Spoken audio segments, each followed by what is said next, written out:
भीषण गर्मी और हीटवेव से महाराष्ट्र के किसान बेहद परेशान हैं। बढ़ती गर्मी और तापमान के कारण खेतों में खड़ी फसलें जल रही हैं, जिस कारण किसानों को नुकसान हो रहा है। और इसको देखते हुए वैज्ञानिकों ने फसलों को पानी देने और फसलों को बचाने को लेकर कई सुझाव दिए हैं। नमस्कार, मैं अश्विनी वानखड़े और स्वागत है आपका कृषि न्यूज में। सरकार की ओर से किसानों की आय बढ़ाने के प्रयास लगातार जारी हैं और इसके तहत किसानों को कई तरह की योजनाओं के माध्यम से लाभ पहुंचाया जा रहा है। और इसी कड़ी में राजस्थान सरकार की ओर से मोती की खेती पर किसानों को 12.5 लाख रुपए की सब्सिडी दी जा रही है। ये सब्सिडी कुल लागत का 50% है, यानी मोती की खेती पर करीब 25 लाख रुपए का खर्च आता है, जिसमें से 12.5 लाख रुपए की सब्सिडी सरकार देती है। जिन किसानों के खेत में तालाब हैं, वे इसमें मोती की खेती करके लाखों रुपए की कमाई कर सकते हैं।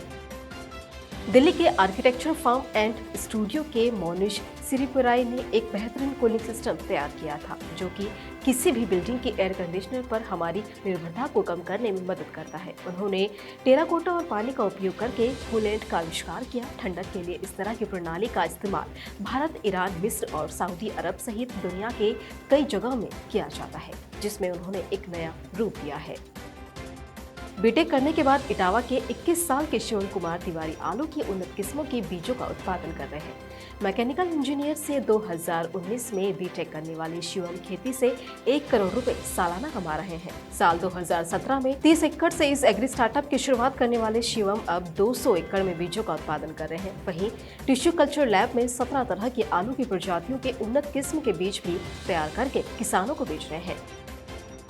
हिमाचल प्रदेश के किसानों ने जमीन गिरवी रखकर किसान क्रेडिट कार्ड तो बनवा लिया है, लेकिन अपनी खेती को इस लायक नहीं बना पाए कि इससे आमदनी बढ़ा सके।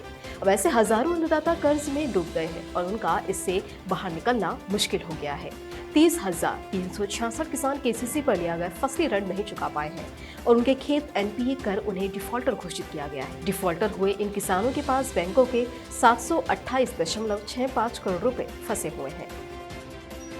केंद्रीय कृषि एवं किसान कल्याण मंत्री नरेंद्र सिंह तोमर ने कहा कि भोजन के साथ ही कुक्कुट पालन और एथनॉल उत्पादन सहित विविध क्षेत्रों में मक्के का इस्तेमाल होने से न केवल भारत में बल्कि विश्व में भी मक्के की लोकप्रियता तेजी से बढ़ रही है।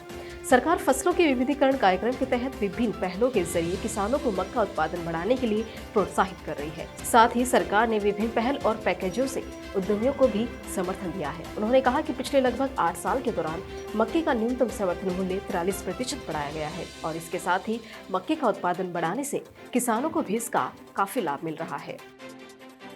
देश के कई राज्य इन दिनों भीषण गर्मी के चपेट में हैं।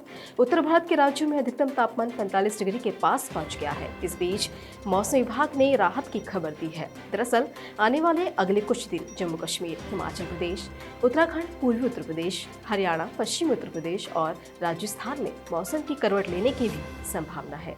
इसी तरह की अन्य खबरों के लिए जुड़े रहिए कृषि जागरण के साथ। धन्यवाद।